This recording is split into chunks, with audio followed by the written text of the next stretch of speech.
చూస్ country delight, live better. ఇప్పుడే country delight యాప్ని download చేసుకోండి.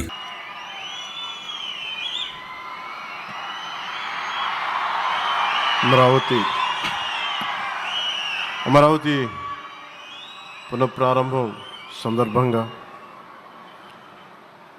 34,000 ఎకరాలు ఇచ్చి 29,000 పైచిలకు రైతులు గత 5 సంవత్సరాలుగా నలిగిపోయి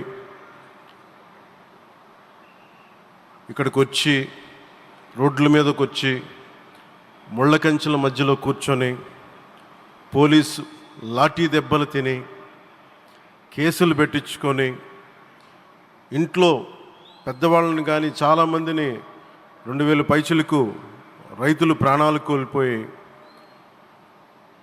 మీరు నలిగి బాధపడి మీ కన్నీళ్ళు తుడిచే వాళ్ళు ఉన్నారా ఆ రోజునని చాలాసార్లు మహిళా రైతులు నన్ను అడిగారు. ఇది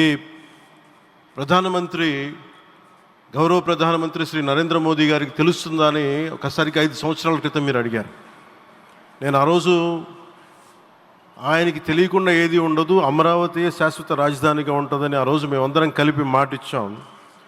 ఆ ఇచ్చిన మాట ప్రకారం ఈ రోజున గౌరవ ప్రధానమంత్రి గారి చేతుల మీదుగా మళ్ళీ ఇంకొకసారి పునఃప్రారంభం జరగబోతుంది.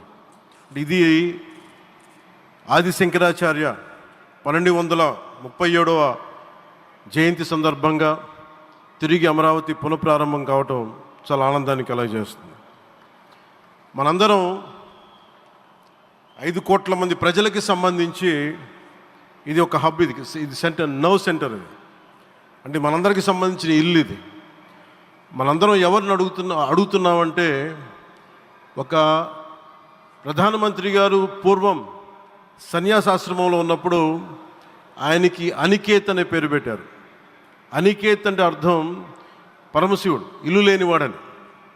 అలాంటి ఇల్లు లేనివాడు, కుటుంబం లేనివాడు 5 కోట్ల మంది కుటుంబాలకు, 5 కోట్ల మంది ప్రజల కోసం, ఎన్ని కోట్ల కుటుంబాల కోసం మనందరికీ రాజధానిలో ఒక నగరం నిర్మించడానికి, ఇల్లు నిర్మించుకోవడానికి ఇల్లు లేకుండా 140 కోట్ల మంది ప్రజల బాధ్యత తీసుకొని కశ్మీర్ నుంచి కన్యాకుమారి వరకు, అక్కడ కామాఖ్య నుంచి ద్వారకా వరకు ప్రపంచమే, మన దేశమే తన కుటుంబంగా చేసుకుంటూ ఈ భారతదేశమే తన ఇల్లుగా చేసుకొని తిరిగి పునఃప్రారంభానికి విచ్చేసిన గౌరవ ప్రధానమంత్రి శ్రీ నరేంద్ర మోదీ గారికి మనస్ఫూర్తిగా మన అందరి తరపున, ఆంధ్రప్రదేశ్ ప్రజలందరి తరపున, అమరావతి రైతాంగం తరపున, ఆడపడుచుల తరపున వారికి చేతులెత్తి హృదయపూర్వక నమస్కారాలు తెలియజేస్తున్నాను.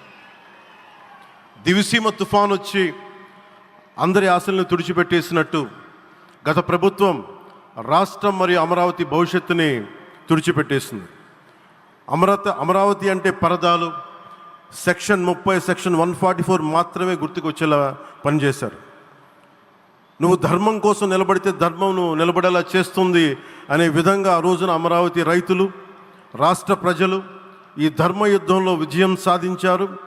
రైతులు ఇచ్చిన 11,000 ఎకరాల భూమిని త్యాగం చేసి వారి సంకల్పం, 33,000 ఎకరాల భూమిని త్యాగం చేసి వారి సంకల్పం ఫలితంగా ఈ రోజున ఆంధ్రప్రదేశ్ రాజధాని ఆవిర్భవించింది.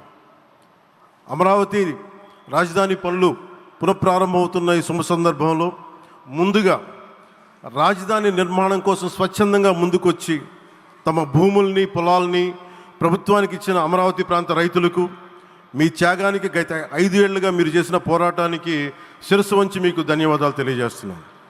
గత 5 ఏళ్లుగా రాజధాని నిర్మాణం నిలిచిపోయి రాజధాని తరలిపోతుందనే సమయంలో రోడ్ల మీదకు వచ్చి 5 కోట్ల ప్రజల తరపున రైతులు, మహిళలు, విద్యార్థులు చేసిన పోరాటం, మీరు పడిన అవమానాలు, మీపై పడిన గాయాలు ప్రతి ఒక్కటి మా మనసులో ఉంది. ఆ రోజున దివ్యాంగులను కూడా లాఠీ దెబ్బలు నా గుండెలు ఇంకా సజీవంగా ఉన్నాయి. ఆ బాధ మేము మర్చిపోలేదు, ఎవరిని మర్చిపోనివ్వలేదు. అందుకని దానికి సజీవ సాక్షి ఈ రోజున తిరిగి పునఃప్రారంభానికి గౌరవ ప్రధానమంత్రి గారు రాక, ఆ రోజున మహిళలు, విద్యార్థులు చేసిన పోరాటం, మీరు పడిన అవమానాలు, మీపై పడ్డ గాయాలు ప్రతి ఒక్కటి మనసులో ఉంది. మీ త్యాగాన్ని మేము మర్చిపోం. మీరు చేసిన త్యాగానికి జవాబుదారీగా ఉంటాం. బాధ్యతగా అమరావతి నిర్మాణం జరిగేలా సాయశక్తుల ఈ కూటమి ప్రభుత్వం కృషి చేస్తుంది. అమరావతి రైతుల త్యాగాలను హృదయపూర్వకంగా స్మరించుకుంటూ వారి ప్రతినిధులుగా ఇక్కడకు విచ్చేసిన రైతులకి నా ప్రత్యేక నమస్కారం. ఈ పోరాటంలో వారికి ప్రతినిధులుగా సన్మానం అందుకుంటున్న మహిళా రైతులు పాత్ర, ప్రత్యేకించి అమరావతి మహిళా రైతుల పాత్ర చాలా అభినందనీయం. మీరు ఎంత నలిగారు, మీరు ఎంత రోడ్ల మీదకి వచ్చారు. మగవాళ్ళు ఆపేస్తే ఆడపడుచులు బయటకు వచ్చి తిరిగి పౌరుషం చూపించారు, ఆంధ్ర పౌరుషాన్ని చూపించారు. మీరికి నా ప్రత్యేక అభినందన. వాళ్ళు చూపిన సాహసం, సహనం అందరికీ ప్రేరణగా నిలుస్తాయి.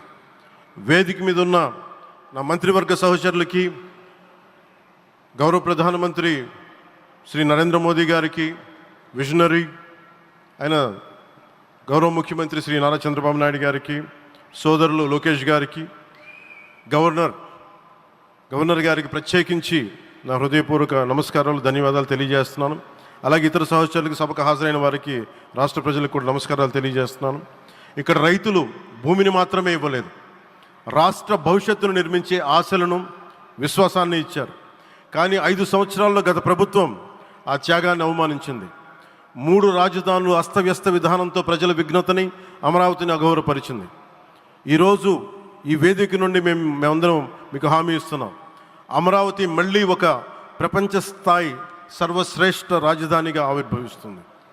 అమరావతి ఒక ఆర్కిటెక్చరల్ జోన్, ఒక కాంక్రీట్ జంగిల్గా మిగిలిపోకుండా జవాబుదారీతనం, న్యాయం, ప్రజాస్వామ్యానికి ప్రతీకగా నిలవాలని ఆకాంక్షిస్తున్నాను. కేంద్రంలో రాష్ట్రంలో స్థిరమైన ఎన్డీఏ ప్రభుత్వం ఏర్పడిన కారణంగా అభివృద్ధి కార్యక్రమాలు వేగంగా సాగుతున్నాయి. మేనిఫెస్టోలో ఇచ్చిన హామీలన్నీ దశల వారీగా బాధ్యతాయుతంగా అమలు చేస్తున్నాం. కేవలం మ్యాచింగ్ గ్రాంట్స్ ఇవ్వని కారణంగా గత ప్రభుత్వం రాష్ట్రం కేంద్రం నుంచి పొందాల్సిన వేల కోట్లు నష్టపోయింది. కానీ ఈ ప్రభుత్వం కోఆపరేటివ్ ఫెడరలిజం స్ఫూర్తితోటి, పరస్పర సహకారంతో పనిచేస్తున్నాం. రాష్ట్రంలో రహదారులు, రైల్వే, పారిశ్రామిక రక్షణకు సంబంధించి ఈ రోజున ఒక మన అమరావతి కాకుండా రాష్ట్రంలో రహదారులు, రైల్వే, పారిశ్రామిక రక్షణకు సంబంధించి ఈ రోజున 1,07,00,000 కోట్ల విలువైన అభివృద్ధి పనులకి ప్రధాని గారు శంకుస్థాపనలు, ప్రారంభోత్సవాలు చేస్తున్నారు. రాయలసీమలో గుంతకల్ రైల్వే, గోరంట్ల హైవే లాంటి వివిధ కార్యక్రమాలకు, ఉత్తరాంధ్రలో పిఎం ఏక్తా మాల్ లాంటి వివిధ పనులకు ఈరోజు శంకుస్థాపన, ప్రారంభోత్సవం చేస్తున్న ప్రధానమంత్రి గారికి నా హృదయపూర్వక కృతజ్ఞతలు. నేను అవనిగడ్డ ఎన్నికల ప్రచారంలో హామీ ఇచ్చిన దానికి అనుగుణంగా మనందరి ఆశలు మనకి ఆశించిన విధంగా నాగాయలంకలో మిస్సైల్ టెస్ట్ రేంజ్కి ప్రధానమంత్రి గారు ఈ రోజున శంకుస్థాపన జరగడం నాకు చాలా సంతోషంగా ఉంది. సుమన్ టీవీలో మీ పర్సనల్ అండ్ బిజినెస్ ప్రమోషన్స్ కోసం కింది నెంబర్కి కాంటాక్ట్ చేయండి.